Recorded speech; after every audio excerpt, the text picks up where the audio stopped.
मायानगरी मुंबई में माहिम बीच से 2 दिसंबर 2019 के दिन मुंबई पुलिस को एक सूटकेस मिला। सूटकेस के अंदर एक आदमी का कटा हुआ हाथ, एक पैर और शरीर के कुछ और टुकड़े थे। पुलिस को यह सूटकेस महिम बीच पर तैरता हुआ मिला था। लाश की पहचान कर पाना पुलिस के लिए बेहद मुश्किल था। पुलिस को सूटकेस से लाश के अलावा शर्ट, स्वेटर और एक पैंट भी मिला था। सूटकेस मिलते ही खलबली मच गई। पुलिस के सामने एक नया केस आकर खड़ा हो गया था। मामले की गंभीरता को देखते हुए जांच मुंबई क्राइम ब्रांच को सौंपी गई। क्राइम ब्रांच की टीम ने एक शर्ट पर एल्मो मेंस वियर का टैग लगा देखा था। क्राइम ब्रांच ने कुर्ला पश्चिम में बेलगामी नाम की एक रोड पर खरीदी हुई शर्ट की दुकान पर पहुंची। उस शर्ट का बिल निकला तो पता चला कि बिल किसी बेनेट रिबेलो के नाम पर था। अब इसी नाम के आदमी को पुलिस ने ढूंढना शुरू कर दिया था। क्राइम ब्रांच ने फेसबुक पर बेनेट रिबेलो को सर्च किया और कई प्रोफाइल्स में तस्वीरें खंगाली, जिसमें से एक व्यक्ति वही वाली लाल स्वेटर पहने हुए था जो उस सूटकेस में मिली थी। इस तस्वीर से कंफर्म हो गया कि ये वही बेनेट रिबेलो है। फेसबुक आईडी से पता चला कि वो म्यूजिशियन था और गिटार बजाता था। उसने अपने फेसबुक अकाउंट पर अपना विजिटिंग कार्ड भी अपलोड किया था। कार्ड पर लिखे पते पर पुलिस पहुंची। देखा कि घर पर ताला लगा हुआ है। पूछताछ करने पर पता चला कि किसी ने भी बेनेट को पिछले कुछ दिनों से देखा ही नहीं था। पड़ोसियों से पूछताछ करने पर उसकी गोद ली हुई बेटी आराध्या पाटिल उर्फ रिया रिबेलो के बारे में पता चला। पड़ोसियों ने बताया कि यहां वे अपनी गोद ली हुई 19 साल की बेटी के साथ रहते थे। क्राइम ब्रांच ने 7 दिसंबर के दिन बेनेट रिबेलो की हत्या के शक में बेनेट की गोद ली हुई बेटी और उसके बॉयफ्रेंड को गिरफ्तार कर लिया। रिया 19 साल की थी और लड़का 16 साल का था।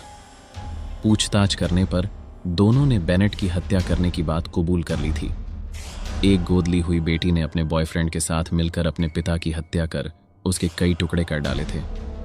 गिरफ्तार बेटी ने पुलिस के सामने अपना जुर्म कबूल करते हुए कहा, उसे अपने किए पर कोई अफसोस नहीं है। लड़की ने हत्या की जो वजह बताई, उसे जानकर पुलिस भी दंग रह गई। बेनेट अपने घर पर अकेला रहता था। 2 शादियां की थीं, लेकिन दोनों पत्नियों से अलग हो चुका था। 26 नवंबर के दिन उसकी बेटी ने अपने बॉयफ्रेंड के साथ मिलकर उसकी हत्या कर दी थी। उसने घटना की पूरी जानकारी देते हुए बताया कि दोनों ने बेनेट के ऊपर चाकू और डंडे से हमला किया, उसके मुंह पर मच्छर मारने वाला स्प्रे मारा और चाकू से गोद कर मार डाला। इसके बाद शव को ठिकाने लगाने का एक प्लान बनाया। उन्होंने 3 दिनों तक शव को घर में रखा। इस दौरान रिबेलो की बेटी और बॉयफ्रेंड फ्लैट पर ही मौजूद थे। उन्होंने तेज धार वाले 4 चाकुओं से शव को छोटे छोटे टुकड़ों में काटा। शव के टुकड़े करने से पहले चाकू को गर्म किया गया।